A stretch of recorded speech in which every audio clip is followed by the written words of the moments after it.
Hola, veus, els Mossos d'Esquadra han desmantellat aquest dijous un cultiu de 2.541 plantes de marihuana ubicat a l'interior d'una nau de grans dimensions situada al polígon industrial Les Comes de Torrefarrera.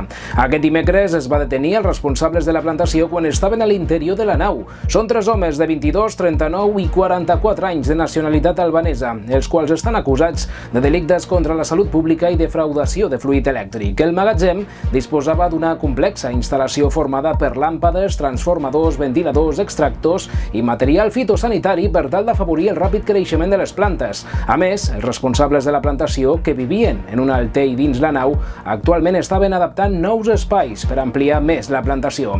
Els detinguts passaran properament a disposició judicial davant del jutjat d'instrucció en funcions de Guàrdia de Lleida.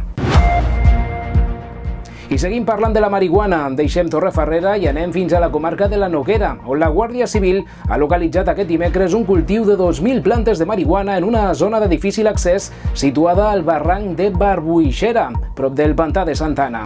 Hi ha 2 detinguts que se'ls acusa de ser responsables de la plantació, que comptava amb una gran infraestructura i un campament equipat per passar-hi llargs períodes de temps. Al lloc hi havia també diverses tendes de campanya, menjar i eines per al cultiu de marihuana, així com material de vigilància per a les 24 hores del dia.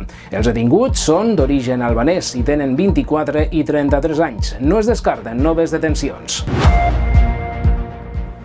I seguim a la Noguera, en aquest cas a la capital, Balaguer, on els Mossos d'Esquadra han detingut aquest dimecres 2 homes per cometre 2 robatoris amb força en magatzems d'explotacions agrícoles. Es tracta d'un veí de Cardona, de 26 anys, i un jove de 20 anys, veí 2 de Balaguer, tots 2 de nacionalitat espanyola.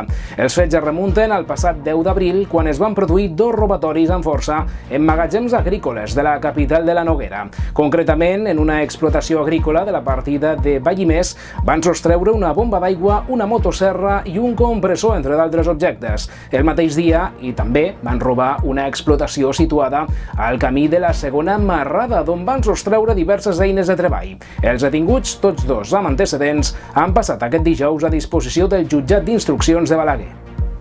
Això és tot, veus. Més notícies i més veus ciutadanes aquí, a la Veu de Lleida. Fins aviat.